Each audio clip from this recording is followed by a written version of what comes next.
Today on Hearts of Heroes, an apartment fire traps a teenage boy and his dog in smoke and flames. Anybody inside? Yell out to me! There's a lot of smoke and people running around trying to get away from the fire. Plus, a 5-alarm fire threatens to destroy an historic downtown. We all kind of just sat here and watched it burn.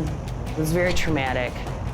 These first responders demonstrate that ingenuity and quick thinking can make all the difference.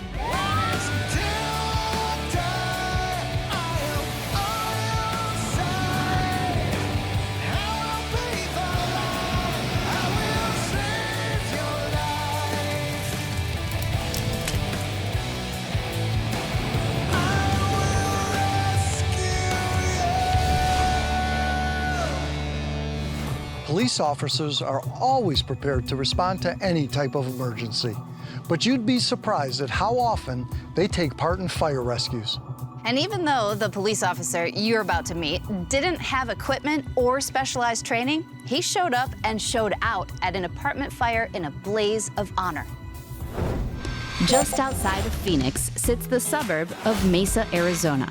With a population of just over 500,000, it's one of the largest cities in the state.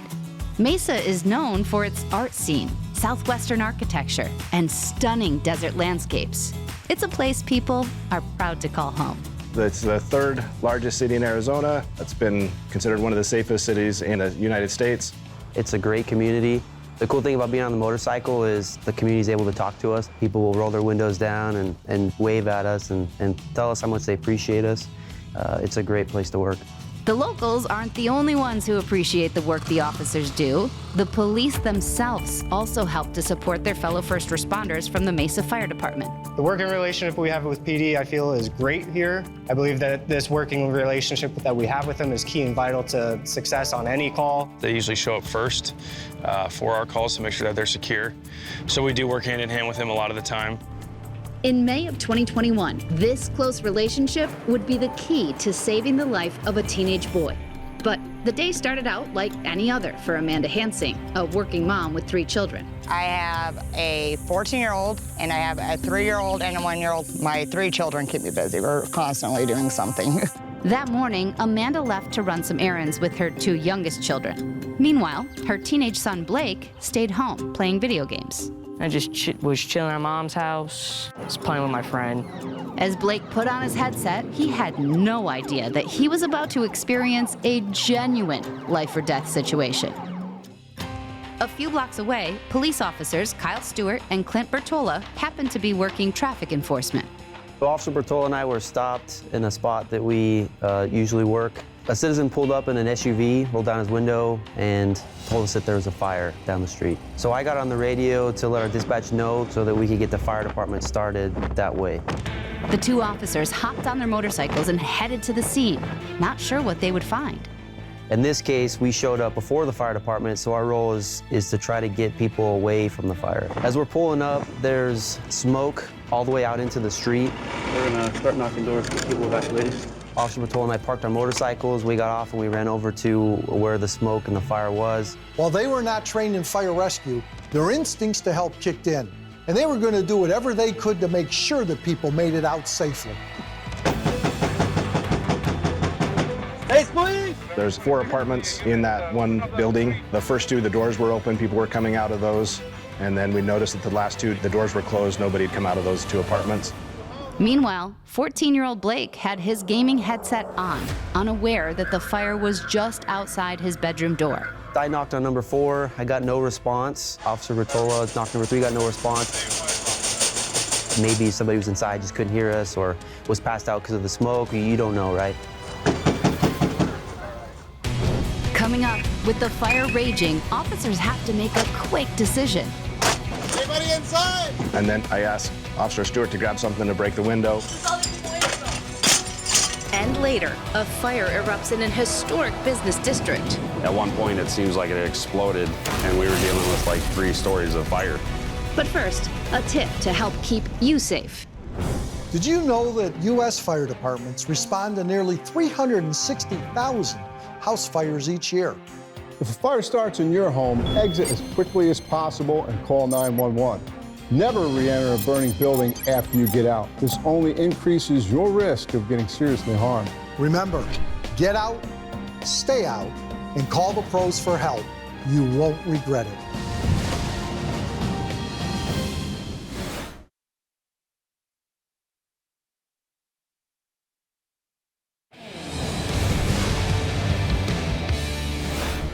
On the morning of May 20th, 2021, a fire broke out in a 4-unit apartment complex in Mesa, Arizona.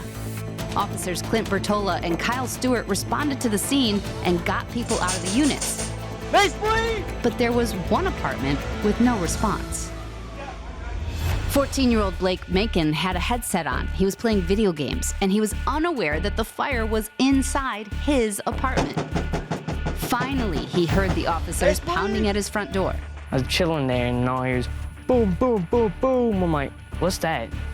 But thinking it was a package, Blake went back to his game. The two officers had to make a drastic decision. Anybody inside? I told Officer Stewart that we needed to kick the doors. Base, please! Anybody inside? But the smoke and fire were too strong for the officers to enter the apartment. We don't have all the fire gear, we don't have oxygen. So really you can only do what you long enough that you can hold your breath, look inside, make sure nobody's right where you could immediately see. Base, please! Anybody inside? Come out! Finally, Blake heard their calls. Anybody inside? Yell out to me! I heard boom, boom, boom again. There's a dude yell out fire because I pulled out my headphone and I was like, oh, well, that's not good. Blake tried to get out, but the smoke and flames had engulfed his apartment. He headed back into the bedroom and realized the only way out was to break the bedroom window. The officer saw Blake bust out the glass with his bare fist. Help me, please! Blake punched the window, broke the window.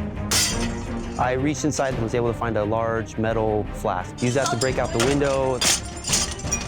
The officers broke out the remaining shards of glass and pulled Blake out of the window. He had severely cut his arm, but he was safe. Then Blake told them he wasn't the only one inside. Anybody else in here? Yes! Where are they at? So once we got Blake out of the bedroom, he told us that he believed his dog and his dad were still in the apartment. As Blake started to get first aid, the Mesa Fire Department arrived. As we were getting off the truck, we had heard reports of a possible victim, so that kind of changes our mindsets. Our primary goal is to look for a victim. While putting out a fire is their job, whenever there is a life on the line, saving that person becomes the top priority for first responders. Firefighters Bryce Roche and Eric Brunier rushed into the burning apartment to perform a search and rescue. We were basically trying to cool it down, look for the seat of the fire, and look for victims. The two men made their way right through those smoke and flames. Suddenly, they saw a dog in distress. Once he made it to the hallway, he collapsed. So I picked up the dog, took him out to the front room. Conditions were a lot clearer out there. Once outside, Blake's dog, Opie, immediately came to. At the same time, Blake's mom, Amanda, arrived with her husband, a huge relief to firefighters who had been searching for him in the blaze. When we had the report of the victim out, we're going to focus more on the fire. It took 3 hours to put out that fire, and unfortunately, Amanda's family lost their home. But they are thankful that everybody stayed safe. That day, I think I was just in shock because I didn't really feel anything except for relief that he was okay, because really nothing matters besides family. Everything else can be replaced. I can't thank him enough. I'm so grateful for anything I do, but especially saving my son and my dog. I can't say I'm thank you enough to anybody for that day. It was very successful. Everyone got out, property could be replaced. We can't replace lives, so it was a success in my book. Coming up, firefighters battle a huge inferno. We transported approximately 5 firefighters to the hospital due to heat exhaustion. We were on the worst corner of pole fire. But first, a tip for all the pet owners out there. Did you know that asphalt retains heat from the sun? So even if the outdoor temperature feels fine to us, the ground might be too hot for your pet's sensitive feet. Conduct a temperature check by placing your hand on the pavement. If it's uncomfortable to you, it's too hot for your pet. No one knows your pet better than you do. So keep an eye out for signs of stress or heat exhaustion. If they could speak, they'd thank you for it, but they can't. So I'll do it for them. Thank you.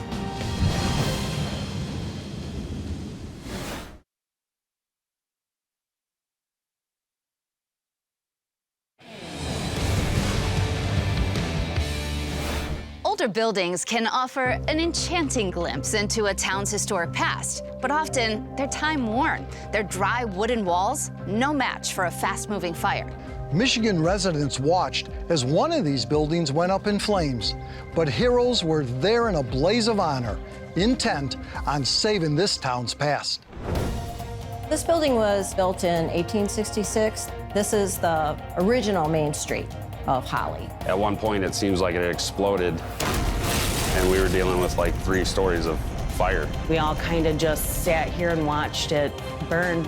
There was nothing we could do, so it was very traumatic.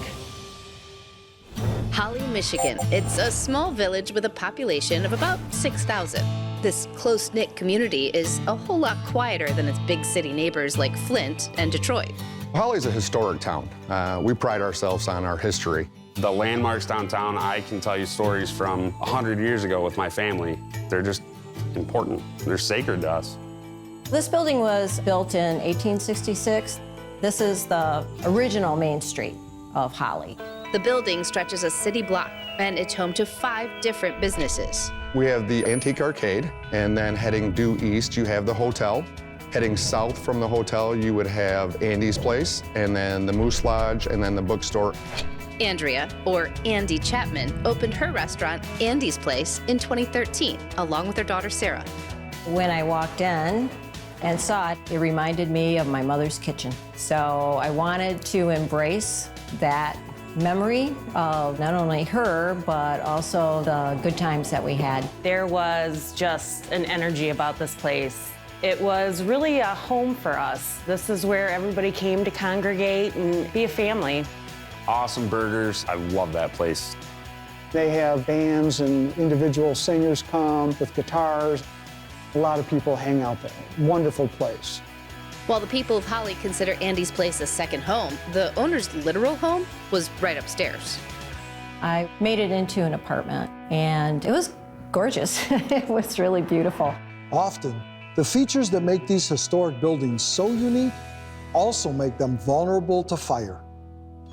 It's tightly packed. There's common walls, so all the buildings are built on top of one another. There is no fire stop between the first, second, or third floor. So once that fire breaches that wall, it's going to go up the wall spaces all the way to the roof deck. It is almost like a chimney. On June 21st, 2022, firefighters would be forced to make a difficult decision in order to preserve this village's historic downtown. We saw the smoke, and it was billowing, so we knew it was the real deal. I saw flames coming right out the back of Moose Lodge. Jumped off, grabbed a hose, and just ran down the alley and started going to work. Our first engine had made contact and gained entry into the arcade. They breached the door, and once that door was opened, it created a very hot environment for our firefighters. Once another team kicked the door open, it was like a jet engine. It just took off. You could hear it and see it move down the building, and that's where I knew it was going to be bad. And within minutes, it flashed over. Once that building flashes over, it is now a defensive attack. At one point, it seems like it exploded, and we were dealing with like 3 stories of fire. Soon, surrounding fire departments arrived. We had 19 fire departments, over 200 firefighters on scene. It was a 5-alarm fire, first one for the village of Holly. Just brutal. It was a very hot day, the hottest of the year. It was over 100 degrees, and then you add 1,800 degrees in your face. It's hot. We were struggling. We were losing time. We were losing firefighters with the heat. We transported approximately 5 firefighters to the hospital due to heat exhaustion. As soon as people started dropping, you get that extra worry in your head, like, okay, we need to compensate. And we were on the worst corner of whole fire. Soon, Sarah Trollman and her mother, Andy, rushed to the scene to find the entire building engulfed in flames. It was very traumatic. We all kind of just sat here and watched it burn. Coming up, firefighters are forced to make an agonizing decision. We were trying so hard to stop everything from just being destroyed. Had it got across that street, it would have spread through the downtown very quickly.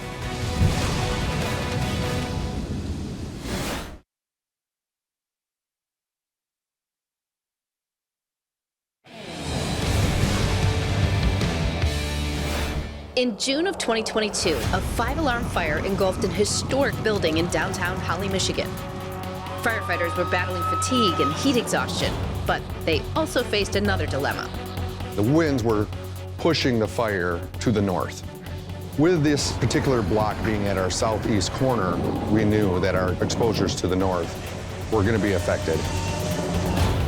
Had it got across that street, it would have spread through the downtown very quickly, especially with the way the wind was going. So we knew that with the resources on hand, that we had to make a stand at that point. We were sitting on a corner with these flames, and we weren't going to let it jump the alley. I mean, it was dangerous, that's for certain. Suddenly, the wind and their luck began to change. You could hear and feel the wind shift. At that time, we knew we had an opportunity to save the north end of our town. We coordinated the blitz attack from Andy's place and the hotel at the same time. So while we had interior crews pushing the fire back out the building, we had aerial crews suppressing that backside as well. So we gave the fire nowhere to go.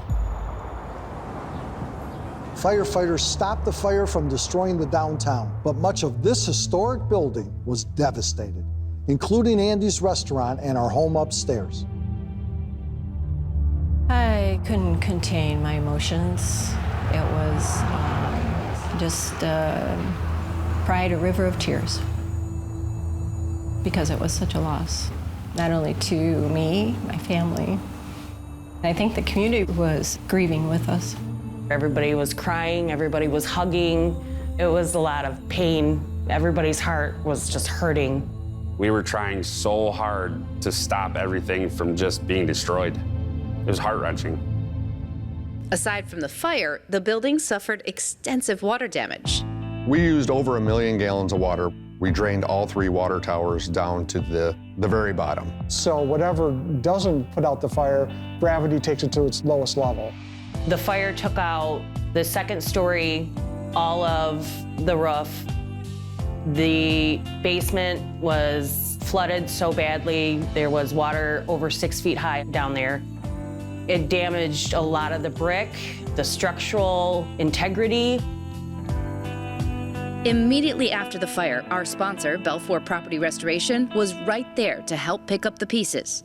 Not only did their subsidiary company, Blue Kangaroo Packouts, restore the damaged treasured documents from Moose Lodge next door, but Belfour was committed to getting Andy and her neighborhood gathering place back on their feet. They gave me a lot of encouragement. They gave me a lot of good advice as far as what I should do, what are the possibilities. Everybody you talk to would tell you how important Andy's was. This is like Holly in a nutshell. I mean, this is where the city came. This is where the people came. Belfour made a promise to Andy on that day that it's going to be back up and running, and you're going to be serving to the community of Holly in no time. Now we rebuild. Now we bring it back bigger and better, and I trust that we'll be a family again. While the fire was devastating, in the aftermath, a little bit of hidden history was revealed.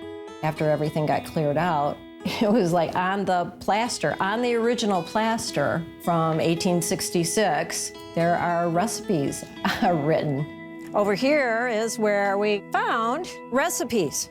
It talks about having 3 cups of this and 3 eggs, and talks about a lemon pie. We might put them on the menu. Absolutely, I would put that on the menu. If it's good, I'd have to try it first. Andy and this tight-knit community will never forget the events of June 2022, but they'll always remember how brave firefighters put themselves on the line to save the village of Holly. I can't believe they did what they did. They were so diligent in keeping that fire at bay. That's why the rest of the town is still here. I love my job. I wouldn't say we're heroes. We just did our job. That's what we're here for.